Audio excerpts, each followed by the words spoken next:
अर्ज है कि हमारी मस्जिद डबल स्टोरी है, तो इत्तिकाफ में बंदा बैठा हो तो ऊपरी मंजिल पे जा सकता है। मस्जिद में अगर औरतों की नमाज का बंदोबस्त करना था तस्बीह की नमाज का, तो इत्तिकाफ में बैठा बंदा ऊपरी छत पे जा सकता है। हम ऊपरी छत पे नमाज भी पढ़ते हैं, वो डबल स्टोरी है। मस्जिद ईद पे या जुमे पे लोग ज़्यादा हो जाए तो ऊपरी नमाज पढ़ते हो, नमाज ऊपरी छत भी मस्जिद का हिस्सा है, तो जा सकते बंदा ऊपर।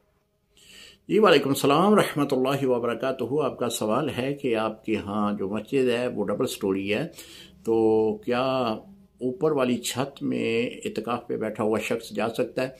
देखें, अगर सीढ़ियाँ जो हैं वो ऐन मस्जिद के अंदर हैं तो फिर तो जाने में कोई मज़ायका नहीं, आप जा सकते हैं।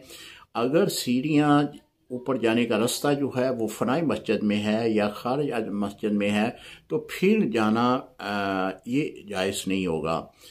इस सूरत में कि जब आप इत्तिकाफ़ की हालत में हों तो फिर ऊपर वाली जो मंजिल है, ऊपर वाली जो बिल्डिंग है मस्जिद की, वहाँ पे जाना आपके लिए जायज़ नहीं होगा। अगर सीढ़ियाँ ऐन मस्जिद में है तो फिर आप जा सकते हैं। अस्सलामु अलैकुम रहमतुल्लाहि व बरकातुहू।